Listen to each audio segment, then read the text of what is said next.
안녕하세요. 생활인의 시계 김생활입니다. 미국의 로스앤젤레스를 기반으로 하고 있는 베어라는 회사는 준수한 방수 성능을 앞세운 밀리터리 필드 시계를 앞세워서 빠른 속도로 성장하고 있는 5년차 마이크로 브랜드입니다. 베어가 신생 브랜드답지 않게 자체 디자인한 방수 케이스로 그동안 큰 인기를 끌어왔다는 점을 고려한다면 이 회사가 머지않아 밀리터리 다이버 시계도 만들 거라는 건 충분히 예상 가능한 수준이었습니다. 오늘 소개할 시계는 드디어 베어가 창사 이래 처음으로 내놓는 오토매틱 다이버 시계입니다. 베어가 지금의 위치까지 오게 하는데 가장 큰 기여를 한 디자인이 2차 대전 영국군의 필드 시계 WWW, 이른바 더리 더즌이었는데요. 베어는 이번에도 영국군 디자인에 계속해서 투자를 하고 있습니다. 첫 번째 다이버 시계는 67년과 71년 사이에 영국군에 지급됐던 다이버 시계로 명성을 떨치고 있는 오메가의 밀리터리 시마스터 300을 많이 참고를 했습니다. 역시 영국군의 70년대에 지급됐던 롤렉스의 밀리터리 서브마리너에 비해서 상대적으로 디자인이 널리 활용되지 못했던 감이 있는데 많은 분들의 갈증을 풀어줄 만한 시계가 나와서 저도 아주 반갑습니다. 베어는 밀리터리 시마스터를 깊이 참고하면서도 원본을 1대1로 모사를 하기보다는 나름의 변주를 가해서 다양한 디자인으로 다이버 컬렉션을 내놨습니다. 다이얼 디자인이 총 4가지인데요. 그 중에는 아르틱 같은 굉장히 무난하게 다듬은 디자인도 있고 트로픽 같이 상당히 실험적인 디자인이 있습니다. 무브먼트 같은 경우도 소비자들한테 선택권을 줘서 미오타 9039를 채택한 미국에서 조립한 버전과 스위스의 에타 2824-2를 채택한 스위스에서 만든 버전, 이렇게 두 가지로 나눴습니다. 가격은 미국 조립 버전이 499불, 스위스 메이드 버전은 749불을 책정했고요. 첫 번째 기본 줄로 실리콘 줄을 주고 두 번째 보너스 시계줄을 선택할 수 있는데 메탈 줄이나 가죽 줄을 고르시면 가격이 여기서 50불 정도 더 오릅니다. 지금은 선주문 기간이기 때문에 20% 할인 쿠폰이 있는데요. 할인된 가격에 한국 세관에서 붙을 관부가세와 20불의 국제배송료를 합한 다음에 한화로 환산을 해보면 미국 조립 버전이 한 50만원대의 총 비용이 들 걸로 보이고 스위스 메이드 버전은 80만원대의 총 비용이 들 걸로 보입니다.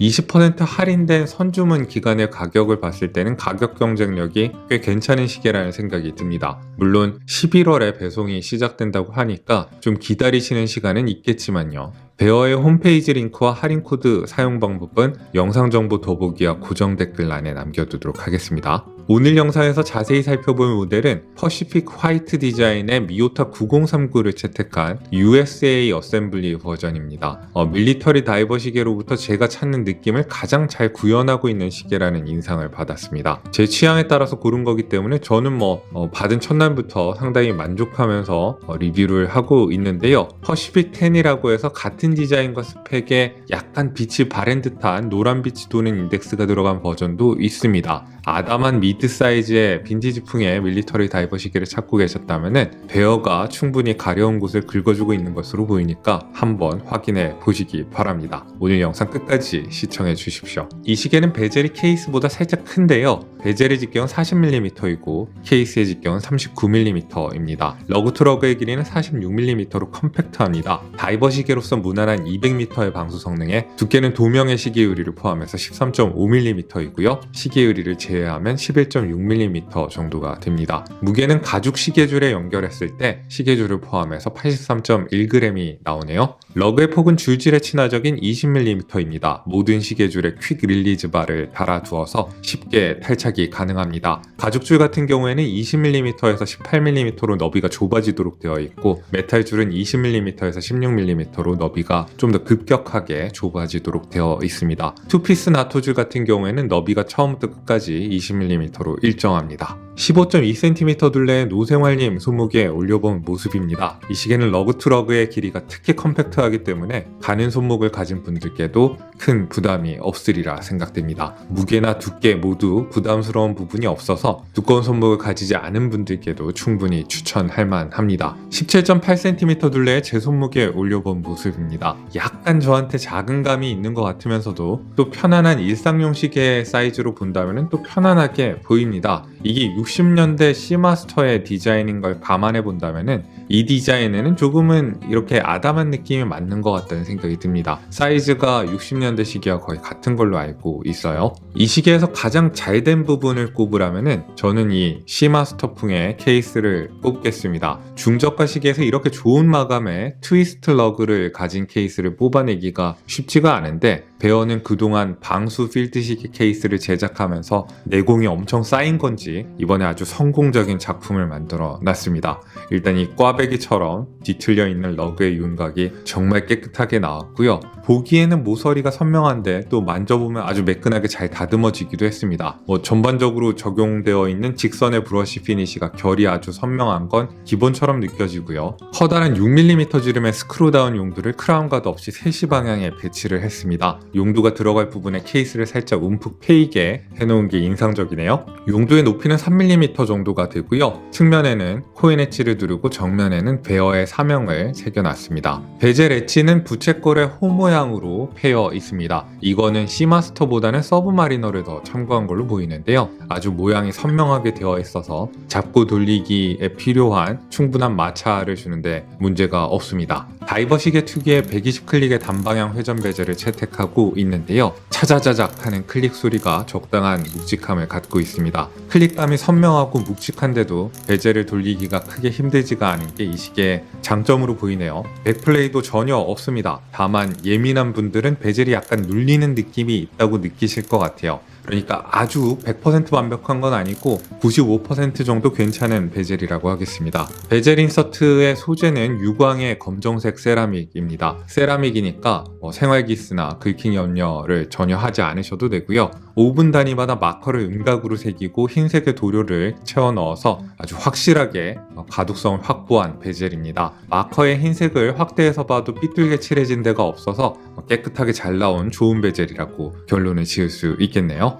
사파이어 크리스탈 시계 유리를 채택하고 있는데요. 이 시계 유리는 가장자리를 박스 형태로 솟아오르게 처리를 하고 거기다가 약간 돔을 더한 형태를 하고 있습니다. 돔의 높이가 높지만은 더블돔이라서 시각적 왜곡은 없고요. 내부에 푸른빛이 도는 무반사 처리를 했습니다. 그런데 무반사 처리가 아주 강하지는 않은 것 같은 게 살짝 아쉽긴 해요. 좀 빛이 어른거리는 현상이 발생을 합니다. 시계 유리 아래로 보이는 매트한 무광의 검은색 다이얼을 살펴보죠. 밀리터리 시마스터풍의 커다란 삼각형 12시의 인덱스와 함께 두툼하고 큰 스틱 형태의 야광 인덱스를 다이얼을 돌아가면서 배치를 했습니다. 야광 인덱스의 짝수 단위마다 브러쉬된 테두리를 둘렀고요. 인덱스 사이사이로는 눈금이 들어가 있는데 분단위 시간을 쉽게 확인할 수 있게끔 눈금을 강조해서 쓴 것도 밀리터리 시마스터로부터의 깊은 영향이 느껴집니다. 거기다 브러쉬가 된 바톤 시븐침을 매칭을 했고요. 끝부분에 창촉 모양의 팁이 달린 흰색의 초침을 더했습니다. 정말 시원시원하게 읽기 좋은 다이얼이고요. 밀리터리 시마스터의 분위기는 충분히 풍기면서도 완전히 똑같이 하는 디자인인 것도 제 마음에 쏙 듭니다. 12시 인덱스 아래에는 베어라는 프린트를 넣었고 그 아래에는 방수 성능과 오토매틱과 관련된 문구를 넣고 맨 아래에는 이 시계의 자랑거리 중 하나죠. 미국에서 조립했다 아메리칸 어셈블리도 프린트를 해놨습니다. 프린트가 번잡스럽지 않고 단순해서 좋고 특히 글씨체를 60년대 시계처럼 예스럽게 잘 잡은 걸 칭찬을 해주고 싶습니다.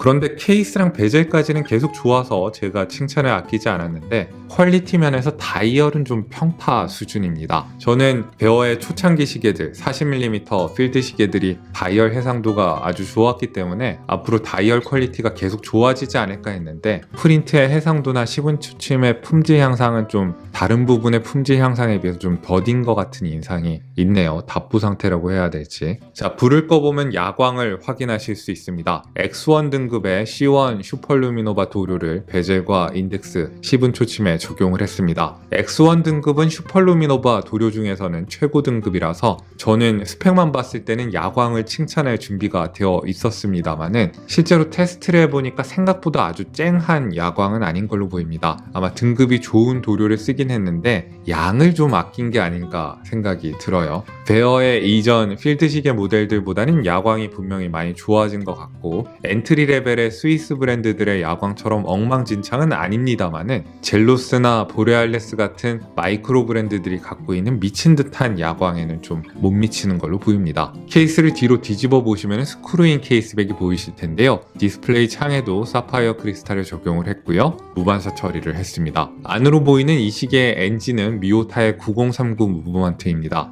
아주 멋있게 장식됐다고 할 수는 없지만은 그래도 뭔가 맨 얼굴처럼 보이지 않게 하려고 노력을 한 흔적이 보입니다. 유명한 9015 시리즈와 기본 스펙은 다르지 않은데요. 시분 초침을 더 얇게 붙일 수 있어서 얇은 시계를 만들려고 할 때 많이 채택되는 무브먼트입니다. 그러니까 9015도 충분히 얇은 무브먼트인데 그거보다 더 얇은 걸 만들 수 있게 해주는 무브먼트라고 보시면 되겠습니다. 파워 리저브가 40시간 이상이고요. 시간당 28,800회, 초당 8회의 진동수를 가진 부드러운 초침 움직임을 가진 고진동 무브먼트입니다. 4가지 자세에서 1호차가 평균 마이너스 5초에서 플러스 15초 사이를 오가도록 조정을 했다고 밝히고 있습니다.